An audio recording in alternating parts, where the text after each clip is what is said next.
열왕기상 13장. 여로보암이 제단 곁에 서서 막 분향을 하려고 하는데 바로 그때에 하나님의 사람이 주님의 말씀을 전하려고 유다로부터 베델로 왔다. 그리고 그는 그 제단 쪽을 보고서 주님께 받은 말씀을 외쳤다. 제단아, 제단아, 나 주가 말한다. 다윗의 가문에서 한 아들이 태어난다. 그 이름은 요시아다. 그가 너의 위에 분향하는 산당의 제사장들을 너의 위에서 죽여서 제물로 바칠 것이며 또 그가 너의 위에서 그 제사장들의 뼈를 태울 것이다. 바로 그때 그는 한 가지 징표를 제시하며 이렇게 말하였다. 이것은 나 주가 말한 징표다. 이 제단이 갈라지고 그 위에 있는 재가 쏟아질 것이다. 여로보암 왕은 하나님의 사람이 베델에 있는 제단 쪽에 대고 외치는 말을 듣고 제단 위로 손을 내밀면서 저자를 잡아라 하고 소리를 쳤다. 그러자 그 사람에게 내어뻗은 여로보암의 손이 마비되어서 다시 오므릴 수 없었다. 그리고 곧 이어서 하나님의 사람이 주님의 말씀으로 제시한 징표대로 그 제단은 갈라지고 그 제단으로부터는 재가 쏟아져 내렸다. 그러자 왕은 하나님의 사람에게 제발 그대의 주 하나님께 은총을 빌어서 내 손이 회복되도록 기도하여 주시오 하고 청하였다. 하나님의 사람이 주님께 은총을 비니 왕의 손이 회복되어서 예전과 같이 되었다. 이에 왕은 하나님의 사람에게 말하였다. 나와 함께 집으로 가서 피곤을 풀도록 합시다. 그대에게 선물도 주고 싶소. 그러나 하나님의 사람은 왕에게 이렇게 말하였다. 비록 임금님께서 저에게 왕실 재산의 절반을 주신다고 하여도 나는 임금님과 함께 갈 수 없습니다. 이곳에서는 밥도 먹지 않겠으며 물도 마시지 않겠습니다. 주님께서 나에게 명하시기를 밥도 먹지 말고 물도 마시지 말고 온 길로 되돌아가지도 말라고 하셨습니다. 그런 다음에 그는 베델에 올 때에 온 길로 돌아가지 않고 다른 길로 돌아갔다. 그 무렵에 늙은 예언자가 베델에 살고 있었다. 그의 아들들 가운데 하나가 와서 그날 베델에서 하나님의 사람이 한 일과 그가 왕에게 말한 내용을 모두 아버지에게 말하였다. 그러자 그들의 아버지가 그들에게 그가 어느 길로 돌아갔느냐 하고 물었다. 그의 아들들은 유다로부터 온 하나님의 사람이 돌아간 길을 말하였다. 그 말을 듣고서 그들의 아버지는 곧 그의 아들들에게 말하였다. 내가 타고 갈 나귀에 안장을 얹어다오. 그들이 아버지가 타고 갈 나귀에 안장을 얹으니 그는 나귀를 타고서 하나님의 사람을 뒤쫓아갔다. 마침내 그는 상수리 나무 아래에 앉아 있는 하나님의 사람을 보고 물었다. 그대가 유다로부터 온 하나님의 사람이요? 그러자 그가 대답하였다. 그렇습니다. 그는 하나님의 사람에게 말하였다. 함께 우리 집으로 가서 무엇을 좀 잡수시고 가시지요. 하나님의 사람은 대답하였다. 나는 노인 어른과 함께 돌아가서 노인 어른의 집에 들어갈 수 없습니다. 또 이곳에서는 누구와 함께 밥을 먹어도 안 되고 물을 마셔도 안 됩니다. 주님께서 나에게 명하시기를 여기에서는 밥도 먹지 말고 물도 마시지 말고 온 길로 되돌아가지도 말라고 하셨습니다. 그래서 그는 하나님의 사람에게 이렇게 말하였다. 나도 그대와 같은 예언자요. 주님께서 천사를 보내셔서 나에게 말씀하시기를 그대를 내 집으로 데리고 가서 밥도 대접하고 마실 물도 대접하라고 하셨소. 그런데 그것은 거짓말이었다. 이렇게 해서 하나님의 사람은 이 늙은 예언자와 함께 가서 그의 집에서 밥을 먹고 물도 마셨다. 그들이 이렇게 식탁에 함께 앉아 있는데 주님의 말씀이 하나님의 사람을 데려온 그 예언자에게 내렸다. 그는 유다에서 온 그 하나님의 사람에게 이렇게 외쳤다. 주님께서 말씀하십니다. 당신은 주님의 말씀을 어기고 당신의 주 하나님께서 당신에게 말씀하신 명령을 지키지 않았습니다.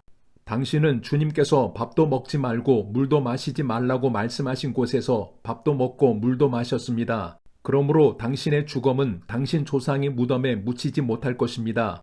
그 늙은 예언자는 하나님의 사람이 밥을 먹고 물을 마신 뒤에 나귀 등에 안장을 얹어 주었다. 이에 그 사람이 길을 떠났다. 그는 길을 가다가 사자를 만났는데 그 사자가 그를 물어 죽였다. 그리고 그 주검은 길가에 버려두었으며 나귀와 사자는 그 주검 옆에 서 있었다. 길을 지나가는 사람들은 길가에 버려둔 주검과 그 주검 가까이에서 어슬렁거리는 사자를 보았다. 그들은 그 늙은 예언자가 사는 성읍으로 돌아와서 이 사실을 널리 알렸다. 길을 가는 하나님의 사람을 자기 집으로 데리고 간 그 늙은 예언자가 이 말을 듣고 말하였다.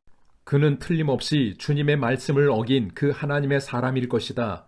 주님께서는 전에 그에게 말씀하신 대로 그를 사자에게 내주셔서 사자가 그를 찢어 죽이게 하신 것이다. 그리고 그는 또 자기의 아들들에게 나귀의 안장을 지우라고 하였다. 그들이 나귀의 안장을 지워 놓으니 그는 곧 가서 길가에 있는 그 주검을 찾아내었다. 나귀와 사자가 그 주검 가까이에 서 있었는데 사자는 그 주검을 먹지 않았을 뿐만 아니라 나귀도 물어 죽이지 않았다. 예언자는 하나님의 사람의 주검을 나귀 등에 싣고 자기의 성읍으로 옮겨와서 곡을 한 뒤에 묻어 주었다. 그 주검을 자기의 무덤에 안장하고 나서 그 늙은 예언자는 아이고 내 형제여 하면서 통곡을 하였다.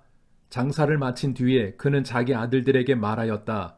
내가 죽거든 너희는 나를 이 하나님의 사람이 묻힌 곳에 같이 묻어다오. 나의 뼈를 그의 뼈 옆에 두어라.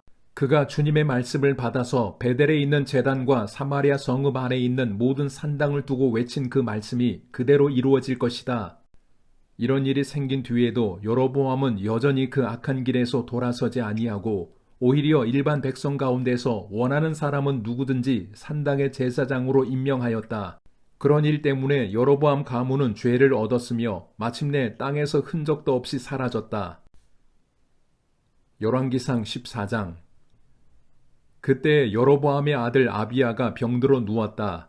여로보암이 자기 아내에게 말하였다. 변장을 하고 나서시오. 당신이 여로보암의 아내라는 것을 사람들이 알아차리지 못하도록 하고 실로로 가시오. 거기에는 아히야 예언자가 있소. 그가 바로 내게 이 백성을 다스리게 될 것이라고 말한 예언자요. 당신은 빵 10개와 과자와 꿀 1병을 들고 그에게로 가시오. 그리하면 그는 이 아이에게 어떤 일이 일어날 것인지를 당신에게 알려줄 것이요. 여로보암의 아내는 그와 같이 하고 실로로 가서 아히야의 집에 이르렀다. 아히야는 나이가 들어서 눈이 어두워졌으므로 사람을 잘 알아보지 못하였다. 주님께서 아히야에게 미리 말씀하셨다. 여로보암의 아내가 자기의 병든 아들의 일을 물으려고 내게로 올 것이다. 너는 그에게 내가 일러준 대로 말하여라. 그는 올 때에 변장을 하고 다른 사람인 것 같이 차릴 것이다. 왕의 아내가 문에 들어설 때에 아히야는 그의 발소리를 듣고 이렇게 말하였다. 여로보암의 부인께서 오신 줄 알고 있습니다. 들어오십시오. 그런데 어찌하여 다른 사람인 것처럼 변장을 하셨습니까?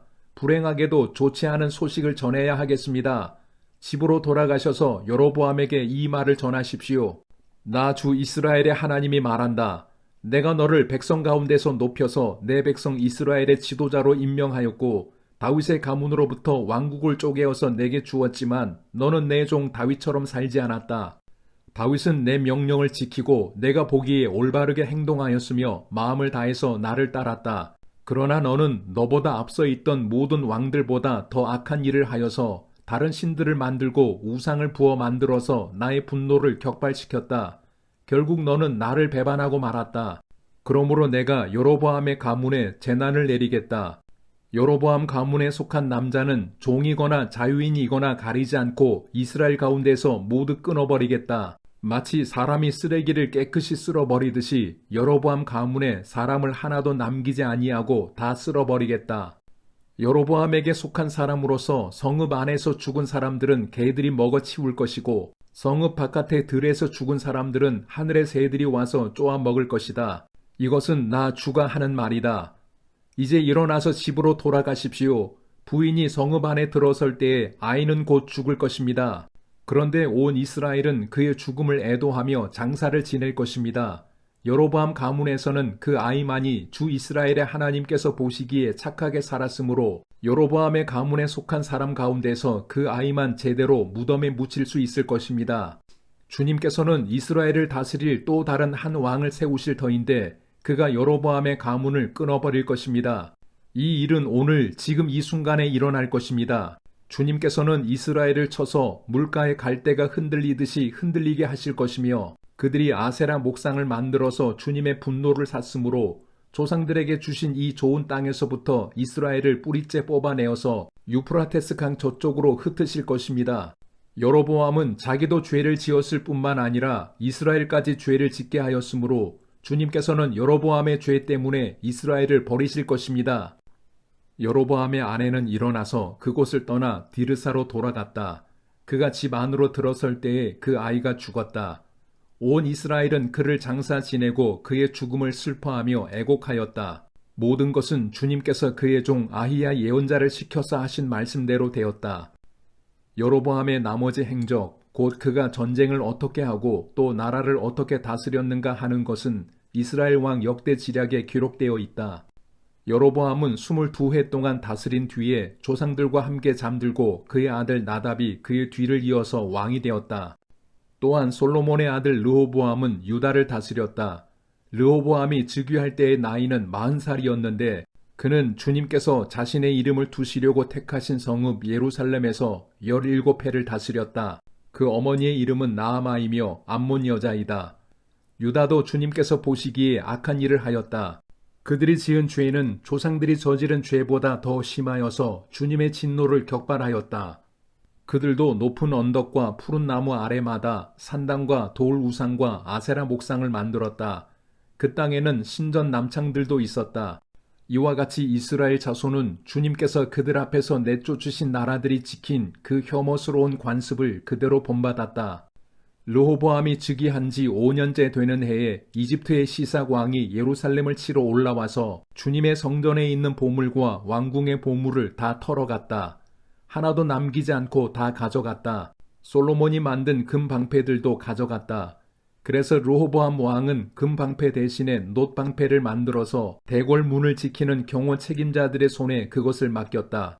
왕이 주님의 성전으로 들어갈 때마다 경호원들이 그 놋방패를 들고 가서 경호하다가 다시 경호실로 가져오곤 하였다. 르호보암의 나머지 행적과 그가 한 모든 일은 유다왕 역대 지략에 기록되어 있다. 르호보암과 여로보암이 살아있는 동안에 그들 사이에는 늘 전쟁이 있었다. 르호보암이 죽으니 조상들과 함께 다윗 성에다가 장사하였다. 그의 어머니 나아만은 암몬 여자이다. 그의 아들 아비야가 그의 뒤를 이어서 왕이 되었다.